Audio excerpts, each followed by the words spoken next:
Hi, my name is Paul Clark, and this is my timeline project for Curriculum 501 Trends and Issues.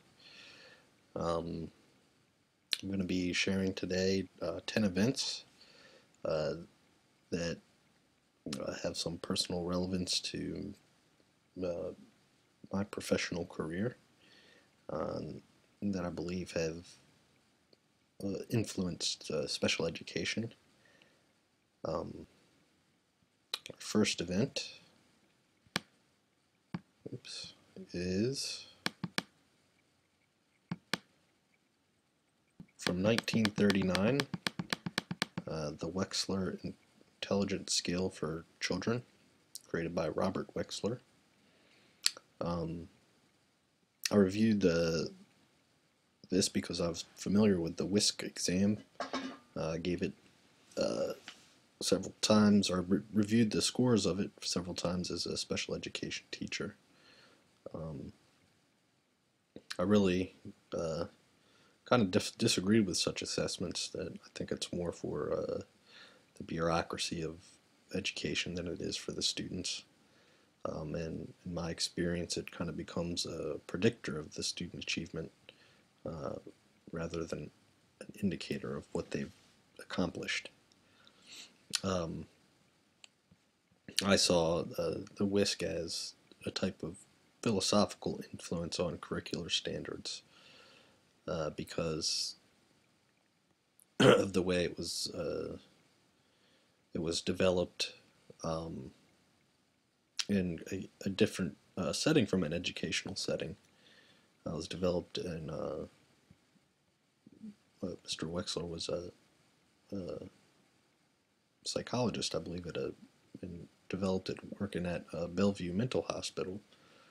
And I believe that it was a philosophical influence because it was something that was then uh, applied to education uh, in order to uh, assess a child's present level of performance. I guess you could also call that a societal or historical influence. My second event, oops, is um, from 1963 and 1964. Uh, Samuel A. Kirk uses the term learning disability, and the Association for Children with Learning Disabilities is founded. Uh, the personal relevance for me in this is that often as I would read through student files, I recognized that students in Prince George's and Howard counties, and I'm not sure about other counties because I didn't have students from there, would code their students as LD or learning disabled. And it was kind of interesting to me to learn that this term was created so long ago, and that 50 years later, that uh, you know, in education, in the field of education, we're not able to elaborate on the actual what the disability is within the student's paperwork. Um, and I felt that this event was uh, of historical influence. Um, so on to event 3. Okay, 1965, Project Head Start, a preschool education program for low-income families. It is the longest-running anti-poverty program in the United States. This is uh, very relevant to me because the population of students I had worked with for 7 years were low-income students, and I know from personal experience that they desperately need that program. Um, the sphere of influence was that I believe it was a legislative influence, and I also found a link to, oops, oop, my link doesn't work, sorry. Oh, open hyperlink. Okay.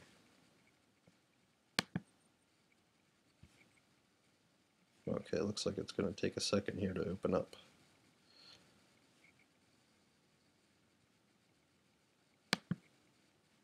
Okay, sorry about that. Uh, GOP not doing a good job of hiding agenda on Head Start program.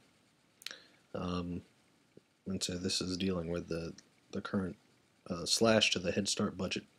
It says about 22% suggested by House Republicans, and I can tell you that is going to be just absolutely devastating to these kids.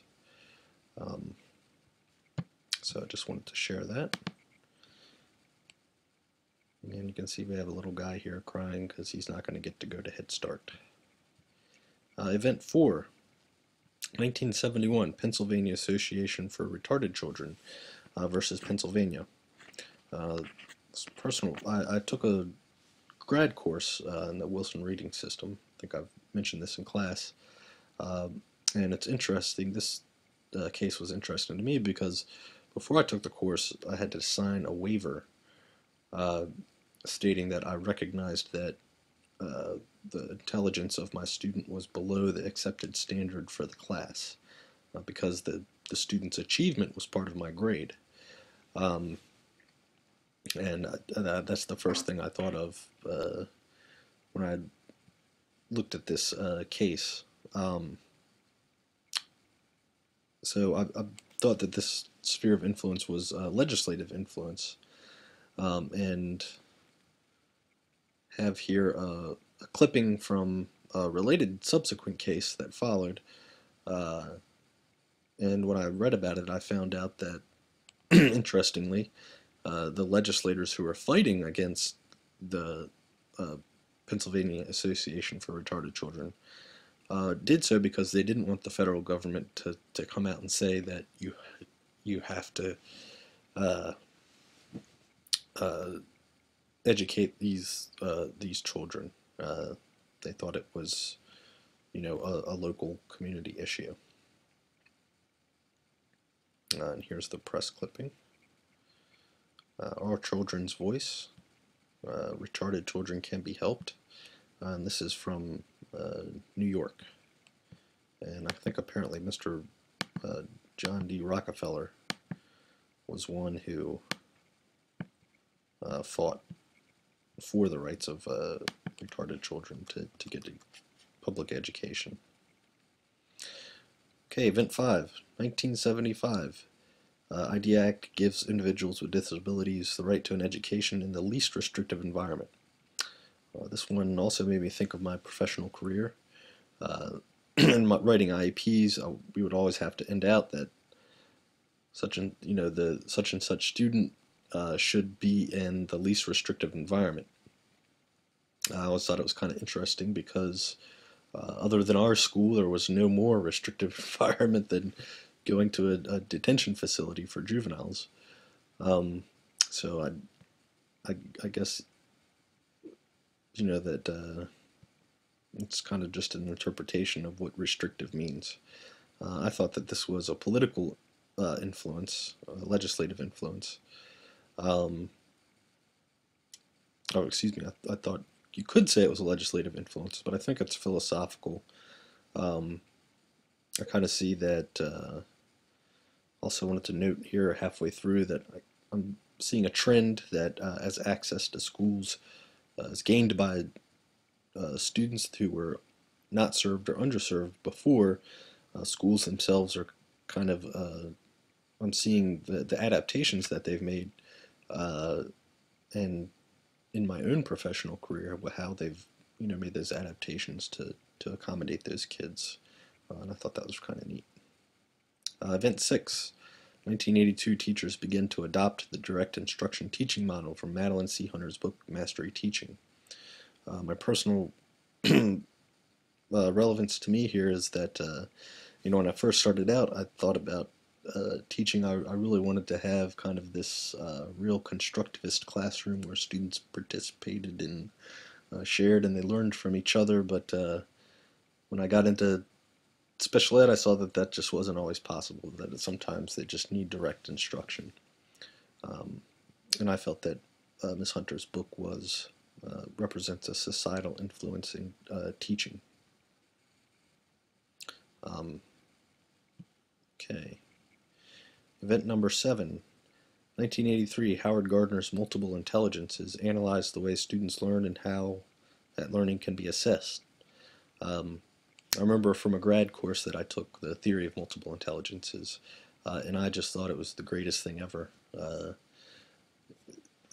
Because at the time I'd been, I was teaching special ed, and I was like, you just need something to tell you sometimes that these kids have gifts, even though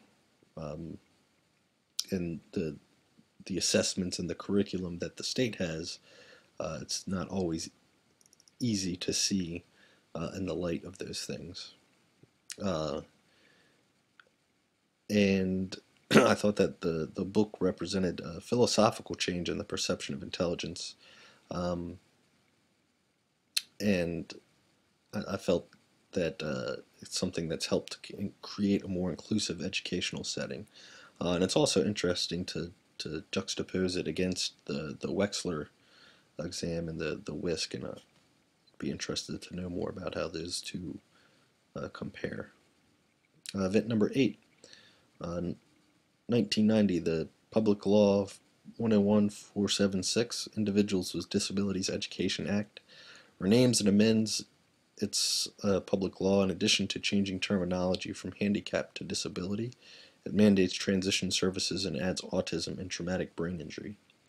This personal relevance to me here is that I tutored a student with traumatic brain injury, and it was interesting because come IEP time, the county said, "Oh, well, we see he's not making any progress with the reading system you're using. We want you to use a whole word approach," which had suddenly made a comeback at the time in Howard County.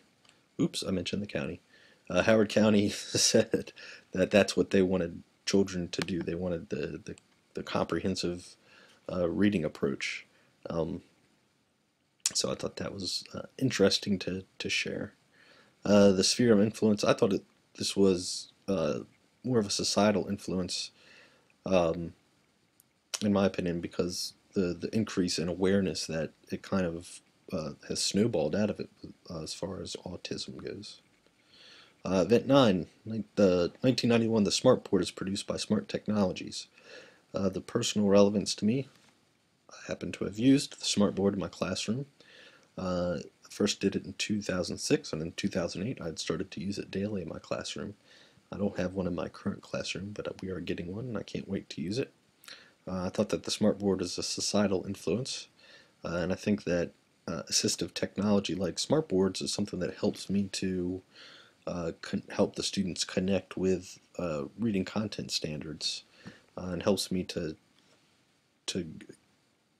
teach a really diverse group of students with having such easy access to the internet. And last but not least, Event 10, 2009, the state of Maryland requires students graduating this year and subsequent years to pass 4 assessments, including biology, government, algebra, and English. As personal relevance to me, I gave the MSA exam in its first year when it was required in 2009, and I was supposed to make sure that students could access the test through accommodations such as verbatim reading. This event to me is kind of a philosophical change in public schooling. The legislative burden on No Child Left Behind insists that schools report adequate yearly progress of students. The MSA testing, I believe, shows that Maryland's philosophy for measuring progress is through standardized testing. And I also have here a timeline in the area of measuring students' performance.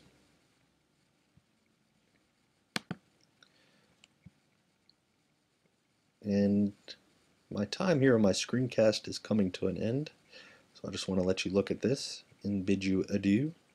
Thank you for listening to my timeline, and have a nice day.